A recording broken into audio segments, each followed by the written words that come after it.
नमस्कार, लोकसभा टीवी में आपका स्वागत है। मैं हूं इरशाद अली। खबरों में आगे बढ़ेंगे, मगर उससे पहले सुर्खियों पर एक नजर।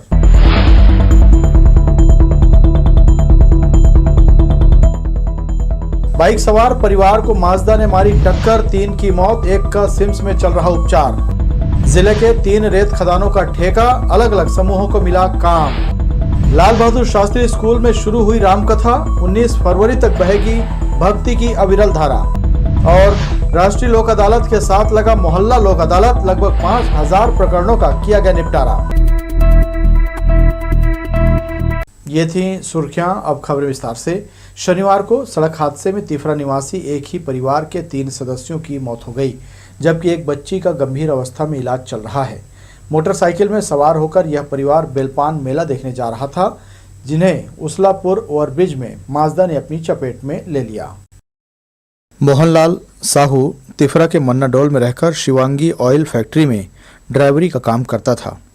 शनिवार की सुबह पत्नी ईश्वरी साहू, 8वीं क्लास में पढ़ने वाली बेटी तृप्ति साहू और तीसरी कक्षा में पढ़ने वाली भगवती साहू को बाइक में बिठाकर तखतपुर क्षेत्र के बेलपान में लगा मेला देखने जा रहा था। करीब 10:30 बजे उसलापुर ओवरब्रिज पार करते समय सीमेंट से लोड वाहन माजदा ने बाइक सवार परिवार को अपनी चपेट में ले लिया। हादसा इतना भयानक था कि मौके पर ही 3 लोगों की मौत हो गई, जबकि घायल भगवती को सिम्स में उपचार के लिए भर्ती कराया गया है। मृतक के बड़े भाई रामदयाल साहू सहित अन्य परिजनों को इस घटना की खबर लगी। वे सभी आनन फानन में सिम्स पहुंचे। उधर सकरी पुलिस ने मामला दर्ज कर जांच शुरू कर दी है। बेलपान मेला गांव के पास है, तो वही जाने के लिए यहाँ से निकले थे। वहाँ से जाकर सीधा लमकेना जाते, लमकेना से फिर सब लोग फिर बेलपान मेला घूमने जाते। उनके ही फ़ोन से फ़ोन हमको लगाया गया, मोबाइल लड़का का मोबाइल भाई के, वही में फ़ोन लगाई से कि कौन है भाई, इस पुलिस में बताया मोर भाई 3रा नंबर वाले। अरे एक एक्सीडेंट हो गया पुलिस में, कहा तुरंत एम्बुलेंस बुलवा के भाई को तुरंत भेजा। हम घर से फिर निकला था, बोल रहे ये लोग उसलापुर ओवरब्रिज से जस्ट उतरे हैं, जस्ट माजदा पीछे से रगड़ दिए। पुलिस ने मौके में जाकर तीनों के शवों को पीएम के लिए सिम्स भेजा। वहीं गंभीर रूप से घायल भगवती को भी यहां इलाज के लिए भर्ती कराया। सकरी पुलिस ने बाइक सवारों को अपनी चपेट में लेने वाले वाहन माजदा को बरामद कर लिया है, जबकि गाड़ी का ड्राइवर और खलासी समेत मजदूर घटना के बाद वाहन छोड़कर मौके से फरार हो गए। लोकसभा टीवी के लिए कैमरामैन सतीश साहू, जयेंद्र गोले के साथ नीरज शर्मा की रिपोर्ट। चकरभाटा ओवरब्रिज में रोजाना कोई न कोई हादसा सामने आता है। ताज़ा मामले में शुक्रवार शनिवार की दरमियानी रात 2 मोटरसाइकिल की आपस में भिड़ंत हो गई। हादसे में दोनों ही चालकों को गंभीर चोटें पहुंची। दोनों आहतों को डायल 112 की मदद से अस्पताल दाखिल कराया गया, जहां उनका उपचार चल रहा है। गौरतलब है कि ओवरब्रिज में अक्सर अंधेरा पसरा रहता है, जिसके चलते हादसा सामने आता है। विद्युत अव्यवस्था के चलते लगातार हो रही घटना से आने जाने वाले राहगीरों में डर का माहौल बना हुआ है। दरअसल ब्रिज में लगे सारे स्ट्रीट लाइट अक्सर बंद रहते हैं। इस अव्यवस्था को दूर करने प्रशासन के नुमाइंदे जरा भी गंभीर नहीं हैं। निजात अभियान के तहत नशे से ताल्लुक रखने वालों पर पुलिस अब सख्ती बरतने लगी है। बिल्हा थाना क्षेत्र में गांजा के 2 अलग अलग मामलों में पुलिस ने एक महिला और एक अधेड़ को गिरफ्तार किया। आरोपी गुलाब गेंदले और शंकर बघेल के कब्जे से 2 किलो गांजा बरामद किया गया है, जिसकी अनुमानित कीमत लगभग 29,000 रुपये आंकी गई। आरोपियों के खिलाफ धारा 20B एनडीपीएस एक्ट के तहत कार्रवाई की गई है। पुलिस अधीक्षक संतोष कुमार सिंह ने शनिवार को जिले के राजपत्रित अधिकारी और थानेदारों की बैठक ली। एसपी ने साफ तौर पर कहा कि नशे का कारोबार करने वालों के खिलाफ कड़ी से कड़ी कार्रवाई की जाए। इस दौरान थानेदारों से दर्ज अपराधों की जानकारी ली गई। वहीं शिकायतों का समय सीमा के भीतर निराकरण करने के निर्देश दिए गए। अपराध पर अंकुश लगाने रात्रि और शाम को सतत पेट्रोलिंग के निर्देश एसपी ने दिए हैं। जिले के 3 रेत खदानों का शनिवार को टेंडर खोला गया। अलग अलग समूहों के लोगों को ये घाट मिला। तीनों रेत खदानों के लिए कुल 2122 आवेदन प्राप्त हुए थे, जिसमें उदयबंद घाट के लिए सर्वाधिक 901 आवेदन जमा किए गए। अमलडीहा रेत घाट के लिए 735 और लछनपुर रेत घाट के लिए कुल 486 आवेदन जमा हुए। सुबह 11 बजे से टेंडर की प्रक्रिया शुरू हुई। सबसे पहले लछनपुर रेत खदान के लिए जमा आवेदन की जांच हुई। उसके बाद लॉटरी पद्धति से खोला गया। इसी तरह अमलडीहा और उसके बाद उदयबंद के आवेदनों की भी जांच के बाद पर्ची निकाली गई। देर शाम तक यह सिलसिला चलता रहा। अतिरिक्त कलेक्टर AR कुरवंशी ने बताया कि पारदर्शिता से सभी लोगों के सामने घाटों की नीलामी की गई है। वहीं इस प्रक्रिया के लिए मुंगेली और जांजगीर चांपा के खनिज विभाग से कर्मचारियों को भी यहां बुलाया गया है। इस दौरान कलेक्ट्रेट के मंथन सभा कक्ष और बाहर गहमा गहमी का माहौल देखने को मिला। बिलासपुर जिले में 3 रेत खदानों के लिए निविदा आमंत्रित की गई थे, जिसमें एक खदान है अमलडीहा, इसमें 735 निविदा प्राप्त हुए हैं। लछनपुर में 486 एवं उदयबंद में 901 आवेदन पत्र प्राप्त हुए हैं। अभी तक लछनपुर घाट का आवेदन पत्रों का स्टार्टिंग करने के पश्चात नीलामी की प्रक्रिया पूरी हुई है। 486 में से 10 निविदाकारों का निविदा विभिन्न कारणों से निरस्त किए गए हैं, जिसमें भी आज ठाकुर एक हैं, उनको लॉटरी के माध्यम से रेत खदान का ठेका मिला है। अभी अमलडीहा खदान के लिए आवेदन पत्र स्टार्टिंग का काम प्रारंभ है। स्टार्टिंग पूरा होने के बाद में लॉटरी निकलने का कार्य प्रारंभ किया जाएगा।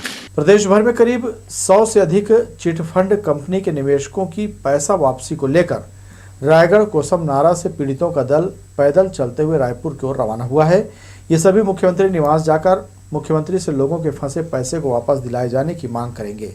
विधानसभा चुनाव से पहले नेता प्रतिपक्ष के रूप में भूपेश बघेल ने छत्तीसगढ़ अभिकर्ता और उपभोक्ता सेवा संघ को आश्वस्त किया था कि उनकी डूबी हुई राशि वापस दिलाई जाएगी, मगर अब तक इस पर सार्थक पहल नहीं हुई। लिहाजा सीएम को उनका वादा याद दिलाने के लिए चिटफंड में पैसा गंवा चुके निवेशक और अभिकर्ता सभी पैदल निकल चुके हैं। बिलासपुर प्रेस क्लब में पहुंचे संघ के लोगों ने कहा, 23 और 24 फरवरी को रायपुर में प्रदेश भर के निवेशक और अभिकर्ता मुख्यमंत्री निवास पर जाकर अपनी बात रखेंगे और चिटफंड कंपनियों में डूबे हुए रुपयों को वापस दिए जाने की मांग करेंगे। उन्होंने बताया कि राज्य शासन ने प्रयास जरूर किया है, मगर जो राशि उन्हें प्राप्त हो रही है वो न के बराबर है। प्रदेश भर में करीब 20 लाख लोगों ने डूबी और भागी कंपनियों में करोड़ों रुपए निवेश किए हैं। संघ ने सरकार से मांग की है कि विशेष कोष का गठन कर उनके रुपए लौटाए जाएं। शक्ति से जांजगीर से बिलासपुर और बिलासपुर से बलौदा बाजार होते हुए माननीय मुख्यमंत्री निवास पद यात्रा चल रहे हैं, जो 400 किलोमीटर का पद यात्रा है, 24 दिवसीय, और 24 तारीख को हम माननीय मुख्यमंत्री निवास पहुंचेंगे। और जो चिट फंड कंपनियां थी, 20 लाख निवेशक हैं, 10,000 करोड़ रुपए चिट फंड कंपनियों में डूबा है, उसकी पैसा वापसी के लिए पद यात्रा निकाला जा रहा है। माननीय मुख्यमंत्री जी घोषणा पत्र में उसको उल्लेख किया गया है कि यदि हमारी सरकार बनती है तो एक एक निवेशकों का पाई रकम वापस किया जाएगा। और अभी वर्तमान में जो है कुछ लोगों का पैसा वापस हुआ है जो संपत्ति बेचकर दिया गया है, लेकिन गिने चुने कंपनी का नाम मात्र संपत्ति छत्तीसगढ़ में है जिसको पैसा वापसी नहीं हो सकता सभी लोगों का। हिरी थाना क्षेत्र के उड़ेला से बुजुर्ग महिला से मारपीट का मामला सामने आया है। पीड़ित जानकी खैरवार घर के बाहर थी, तभी पड़ोसी ने गाली गलौज करते हुए जमकर मारपीट कर दी। इसी दौरान बीच बचाव करने पहुंचे पुत्र की भी पिटाई कर दी गई। घायल मां और बेटे ने इसकी शिकायत थाने में की है। शिकायत के आधार पर आरोपी उषाबाई निर्मलकर और सूरज निर्मलकर के खिलाफ पुलिस ने जुर्म दर्ज कर लिया है। मोला बहुत मारे है, मुड़ी ला साहब, और गाड़ी गलौज मोर डेहरी में जाके बहुत गाड़ी दे, मोर बेटा मारे है, मोला मारे है, और मार के तो हमारे दे थाना आए हम, मारे है हमला तो थाना आए हैं। लाल बहादुर शास्त्री स्कूल मैदान में शनिवार से श्री राम कथा का शंखनाद हो चुका है। इससे पूरे शहर का माहौल राममय हो गया। व्यास पीठ पर विराजमान विजय कौशल महाराज द्वारा श्रद्धालुओं को कथा का रसपान कराया जा रहा है। राम कथा के पहले दिन ही बड़ी संख्या में श्रद्धालुओं ने कथा का लाभ उठाया। प्रभु श्री राम के भक्ति को ही प्यार माना जाता है। राम कथा के श्रवण मात्र से ही दुख दर्द दूर हो जाते हैं। कथावाचक पंडित विजय कौशल ने भक्तों के बीच ये बातें कही। लाल बहादुर शास्त्री स्कूल मैदान में शनिवार से शुरू की गई राम कथा के पहले दिन बड़ी संख्या में शहर के श्रद्धालुओं ने कथा का रसपान किया। कथावाचक पंडित विजय कौशल जी ने राम कथा कहते हुए कहा कि किसी व्यक्ति के वाणी में कड़वाहट हो और लोग कहें कि दिल में मिठास है, ये बात बिल्कुल गलत है, क्योंकि जिसकी वाणी ही कड़वी हो वो दिल का भला कैसे हो सकता है। मन में बैठ जाता है और जो मन में बैठा होता है होठ हमारे दिन भर उसी की बातें, उसी की चर्चा करते हैं। अब मैं दूसरा सिद्धांत बोल रहा हूँ। पहला समझ लीजिए, दोनों जुड़े हुए हैं। जो कानों से अंदर जाता है वो मुख से बाहर निकलता है, और जिसको होठ बोला करते हैं, होठ जो बोलते हैं हमारा हृदय एक दिन वैसा ही हो जाया करता। कई लोग कहते हैं कि वो होठों का ही कड़वा है, मन का बड़ा शुद्ध है, बड़ा अच्छा है। ऐसा हो ही नहीं सकता। जिसके होठ कड़वे हैं उसका हृदय कड़वा ही होगा, जिसका हृदय कड़वा होगा उसके होठ कड़वे रहते हैं। पूर्व मंत्री अमर अग्रवाल परिवार सहित कथा का रसपान करने पहुंचे। इसके अलावा राम कथा का श्रवण करने दूर दूर से लोग यहां पहुंचे थे।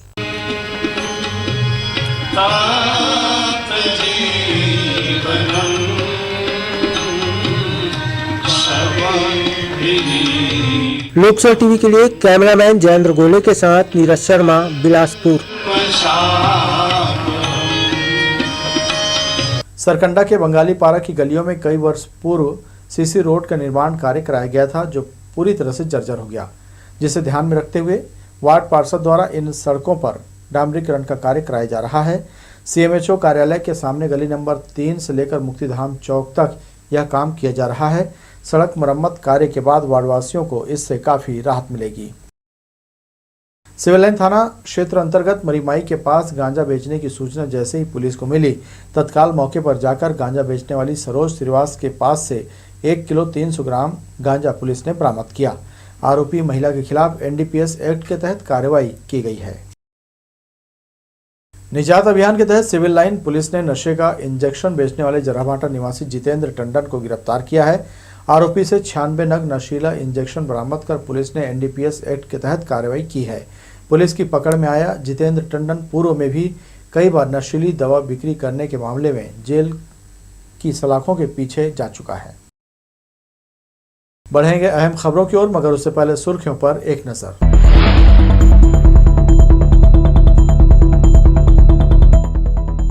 बाइक सवार परिवार को माजदा ने मारी टक्कर, 3 की मौत, 1 का सिम्स में चल रहा उपचार। जिले के 3 रेत खदानों का ठेका, अलग अलग समूहों को मिला काम। लाल बहादुर शास्त्री स्कूल में शुरू हुई रामकथा, 19 फरवरी तक बहेगी भक्ति की अविरल धारा। और राष्ट्रीय लोक अदालत के साथ लगा मोहल्ला लोक अदालत, लगभग 5000 प्रकरणों का किया गया निपटारा। बिलासपुर सहित प्रदेश के 5 जिला मुख्यालयों में शनिवार से मोहल्ला लोक अदालत की शुरुआत की गई। जिला न्यायालय परिसर में छत्तीसगढ़ हाईकोर्ट के जस्टिस और राज्य विधिक सेवा प्राधिकरण के कार्यपालक अध्यक्ष गौतम भादुड़ी ने मोबाइल वैन को हरी झंडी दिखाकर योजना की शुरुआत की। इतिहास में पहली बार जन उपयोगी सेवाओं जैसे बैंक सुविधा, डाक तार, बिजली, नगर निगम की सेवाओं के अलावा राजीनामा के आधार पर सुलझाए जाने वाले दूसरे मामलों के लिए मोहल्ला लोक अदालत की शुरुआत की गई। शनिवार को मिनी बस्ती जराभाटा में पहला शिविर लगाया गया। इसमें विशेष रूप से स्वच्छता पर जोर दिया गया।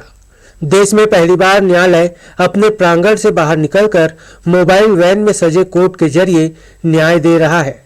कुल 96 प्रकरण मोहल्ला लोक अदालत में आए थे, जिनका निराकरण किया गया।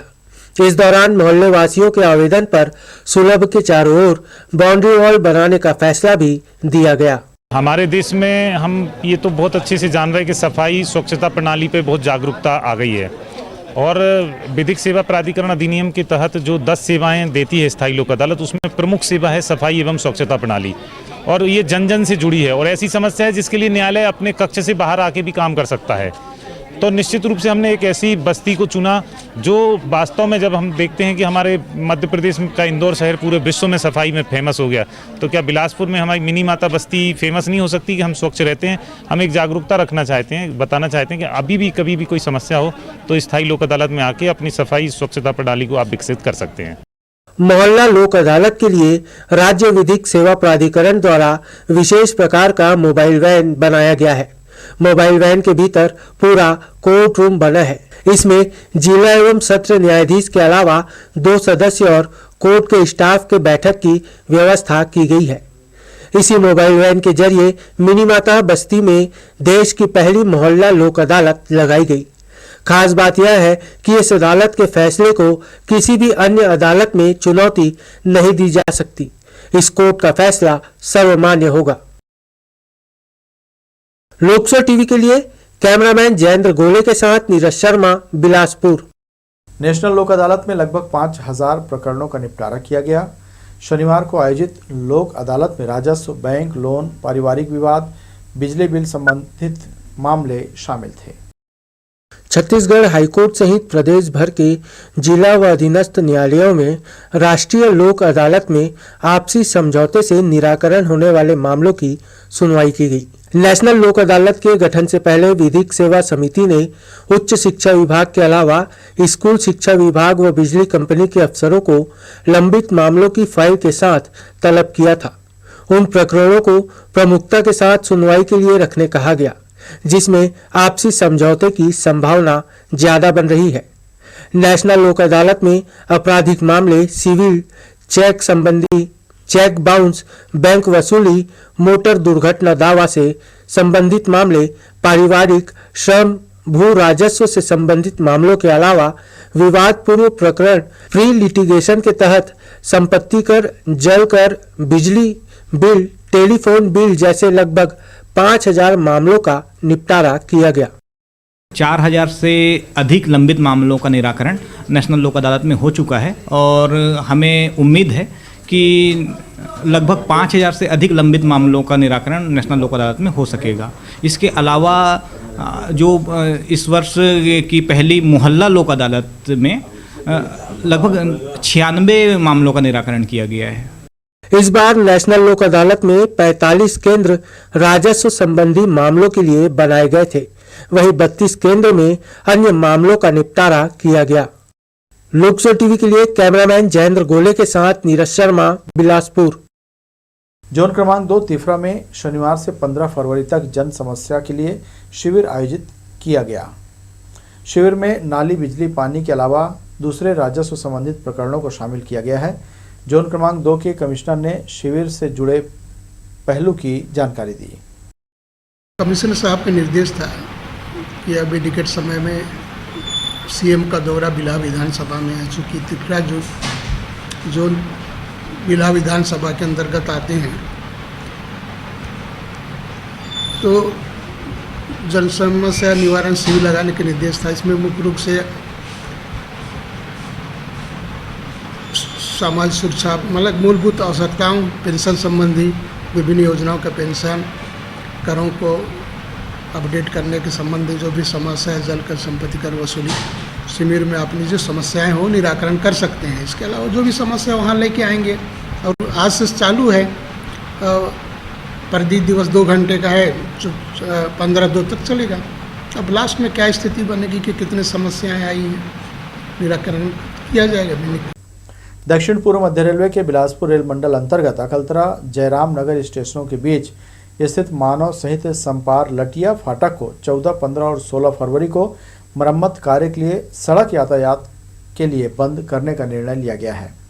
इस संपार पर मरम्मत कार्य के दौरान यातायात के लिए वैकल्पिक व्यवस्था पास में ही स्थित कल्याणपुर फाटक से किया जाएगा।